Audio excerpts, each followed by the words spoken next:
Oh, interesting. Well, I'm being quite adventurous today and saying, why don't you try a glass of orange wine? Because it sounds terrible. Orange wine. Well, it's also called skin contact wine. It's basically white wine, but they don't take off the skin of the wine. When they make it, they keep it on, so it turns more orangey in colour. And I had a really nice glass of one that was called Evelyn from Italy at the weekend, and it was delicious. So good. You should try that. That's fine. So it's basically white wine with a little bit of rind in there. With some extra bits in it. Yes, very good. Lovely. All right, that's very fabulous. good. It shows an education. Thank you. If you could send us a couple of bottles, that'd be very nice. Tonight's tale comes from Mickey, first of the week. Thank you, Mickey. Father Simon, and another smart speaker handing out now. Mickey gets it. Father Simon, my confession dates back to the year of our Lord 1981, when I was serving in the British Army. Now, normally at this point... What? You go, Bye. okay, no. Yeah. As a young, fresh-faced guardsman based... Oh, I should say, by the way, this is a PG certificate, does contain scenes of sporting injury. Oh, right, okay. Okay. As a young, fresh-faced guardsman based in the old Chelsea barracks. However, this starts off as a sad tale. My unit, 2nd Battalion Scots Guards, were playing football against some chippy regiment in the Infantry Cup at Burton's Court, London. The match got underway, and in no time we were 2-0 up, half-time, and then into the second half we were 4-0 up. So we were cruising. Now, back in the day, defenders, that's me, did not wander over the halfway line like the stylish long-haired types now. The stylish long-haired. Wow. However, with 15 minutes left and being 4 up, I thought, I'm going to venture forward. Anyway, my big chance came with a through ball, and I'm on with a 50-50 ball with the goalkeeper, a big lump of a lad. I thought, I'm going to score here, so I stretched my right leg out to chip the ball over the keeper's considerable head. However, the lump decided to throw his rather bulky carcass at the ball. He missed the ball, but not my right leg. Oh, no. He landed on top of my leg, and it snapped my tibia and fibula in half. Ouch, ouch, ouch, ouch, ouch, ouch, ouch, ouch. So it's a compound fracture. It was like a piece of timber snapping. Okay, I think... Oh, ouch. That's enough now. Okay, that's enough. The rest of it is not PG at all. The rest of it is fine. Anyway, because of this injury, I missed out on my first trip to Kenya, as I was sent home to my place of birth, which is a little village called Carenshaw, just outside Falkirk. I was absolutely gutted. I now have this full-length plaster cast on my right leg from the top of my thigh down to my foot, with only my toes being exposed.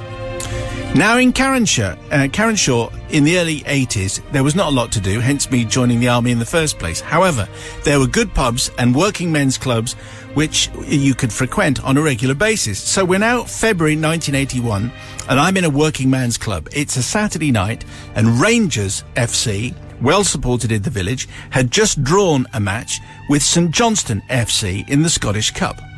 A certain Ali McCoist, future legend and holder of 61 Scottish caps, is a fresh-faced youngster playing for St Johnstone, and was the star of the show that day, and for some unknown reason he'd turned up at our club in Carenshaw. Now, even though he'd scored against Rangers, everyone was hanging around him as though he was a god. To be honest, that came later when he was. So, one of my old school friends, Big Phil, a Rangers man, was not happy with this whippersnapper who scored against his beloved Rangers and is now in his local club, lording it over everybody else. So Big Phil wanders over and butts into the conversation and the crowd surrounding Ali McCoist and says, "No, I'm not going to." Oh, you're not? No. I mean... And he says, "You only play for St Johnstone, mate. But see that guy over there?" And now he's pointing at me. He plays for Arsenal.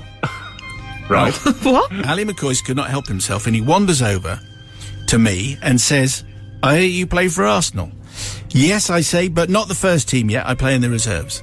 "What happened to your leg?" he says. So I explained exactly what did happen, as we have just recounted, but I just changed it a bit and said I was playing for Arsenal reserves against Millwall reserves. He expressed his solidarity for a fellow footballer, and then I said to him, "I recognise you. You're Ali McCoist of St Johnstone." He said, "Well, how do you know me? I've never met you." And I said that the gaffer at Arsenal has got his eye on you. Oh! Now this is Mr. Neil, Terry Neil, Arsenal manager at the time. He speaks highly of you. says Terry Neal, and there's a rumour he's looking at you to bring you down to Highbury. And you will have done your cause no end of good by getting man of the match against Rangers. Well, Super Ali McCoist was over the moon with this news, and he followed me around all night like a little puppy, which was easy because I was on crutches. But he must have spent a small fortune buying me drinks. So Terry Neal really likes me. Yes, he really likes you very, very much. So he really likes me? He's interested? Yes, Terry Neal really likes you. Now, as you know, Ali McCoist later that year did move to Sunderland and then back to Rangers, and then became something of a legend in Scotland. But he never went to Arsenal, and they were never ever interested in him, as far as I'm aware. Father Simon, I'd like to seek forgiveness for winding up an absolute legend, which Ali McCoist certainly is. As a former soldier, this is probably the only confession that you could ever read out on your show from my back catalogue. Yours, and that's Mickey. It's always nice to have a confession which involves a celebrity of some kind. Yes. And today's celebrity is Ali McCoist. Wow, that was smooth. I think so. I was rehearsing over the weekend. So he led Ali McCoist up the path by making Ali McCoist think that Arsenal were interested in signing him, when that actually wasn't the case. So, Sister Susie from the pub, what do you say to Mickey? Well, Mickey, I was feeling sorry for you with your horrible break, because that does sound quite nasty. But, you know, you basically just lied, really. And, you know, I know it turned out all right. Ali McCoist had a great career. But what if he hadn't have, and he thought Arsenal wanted him, and you're the one that told him that? So for that reason, I don't think I can forgive you. Brother from another gutter. I think he's perfectly innocent, isn't it? This is one of those things that would only work in the days before the internet. So, you know, because he's been able to check straight away. I wonder whether, I don't know whether Ali McCoist has done an autobiography, but I would place money that if he has, there'll be some mention of him thinking that at one point I thought that Arsenal win for me. Terry Neal, I'd heard from a mate down the pub. And anyone who loves Ali McCoist and his co-commentary with John Champion, which is just superb, knows that we're going to forgive this one, so definitely forgive him.